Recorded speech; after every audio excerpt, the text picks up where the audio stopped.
Police inspector છું અને મારા પોલીસ સ્ટેશનમાં આટલું બ્રુટલી એક માઇનરને મારે છે. હું ઇડિયટ છું કે મને ખબર ના પડી? પોલીસ ઇન્સ્પેક્ટર એ મૂર્ખ છે કે નાલાયક છે કે બંને છે? પોલીસ ઇન્સ્પેક્ટરની નાકની દાઢીની છે. તમારી તમે આ ચેમ્બરમાં જે બેઠા છો આ કચેરીમાં આ પોલીસ કર્મી આ ભાઈને ફિઝિકલી 8 દાડા મારે અને તમને ખબર જ નથી. એમ તો એ પોલીસ ઇન્સ્પેક્ટરને આરોપી તમે બનાવો. તમારી પહેલી માંગણી એ છે. એને તો એપેક્સ કોર્ટ સુધી નહીં છોડીએ.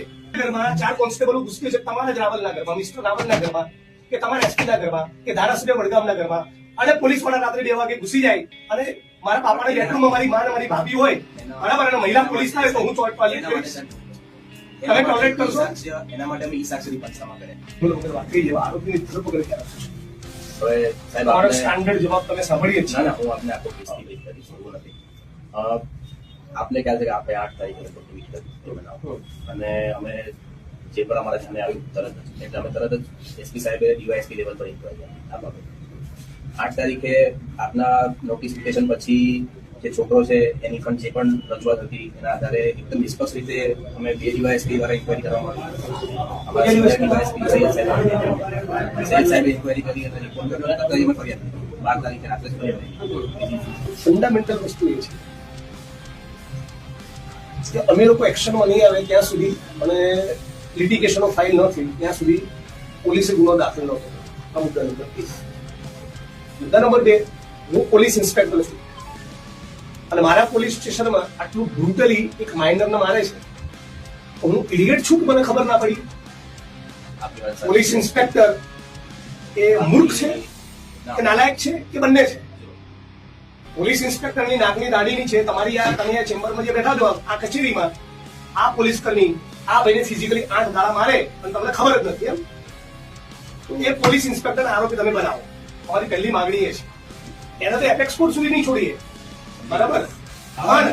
તમારી જોડે અપેક્ષા એ છે એક મિનિટ, તમારી જોડે અપેક્ષા એ હતી કે તમે એને આરોપી બનાવો. ડીન આવી મારી પાસે ટ્રાન્સફર થયું છે. ટ્રાન્સફર થયા બાદ તમે કલમ વધારાનો રિપોર્ટ કરી પણ બધી 10 વસ્તુ તમે કરી શકો છો. પોલીસ ઇન્સ્પેક્ટર આમાં મુખ્ય આરોપી બને છે. મુદ્દા નંબર 2, ટાઈમમાં બેસી આમની સામે કોઈ ચોરીનું મટીરિયલ ના મળ્યું છતાં આમની દાદીનું વૃદ્ધ પેન્શનના પૈસા પણ પોલીસ લઈ ગઈ. એટલે પોલીસે ઘરમાં જઈને લૂંટ કરી, દરવાજાના લાતો મારી, રાત્રે 2 વાગે જવું, રાત્રે 5 વાગે જવું, 4:30 જવું, સામાન ફેંદી રાખો. આ બદતમીઝી પોલીસ કેમ કરે છે? મહિલા પોલીસ તો લઈને નથી જતા.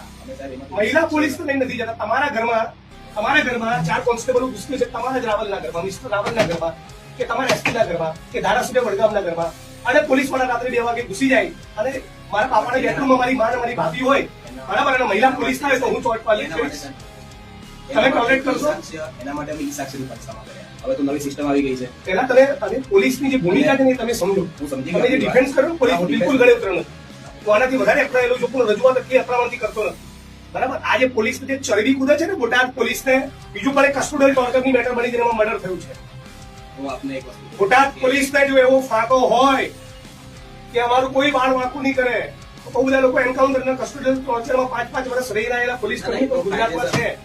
અમારી જોડે પહેલી અપેક્ષા એ છે કે તમે બાકીના 3 આરોપીની ધરપકડ કરો.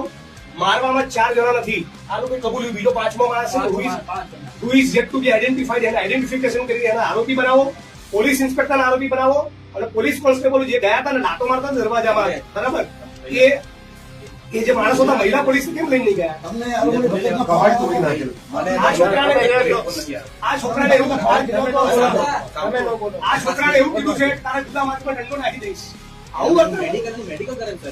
અરે દંડો નાખી દઈશ એવું કીધું, નાખી દીધું એવું નથી કહેતો. આ વર્તન હોય? પોતાનું સ્ટેટમેન્ટ એવું લેશે, આપણે લીધું છે, એમાં જે પણ સત્ય છે તપાસ કરશું બરાબર. હવે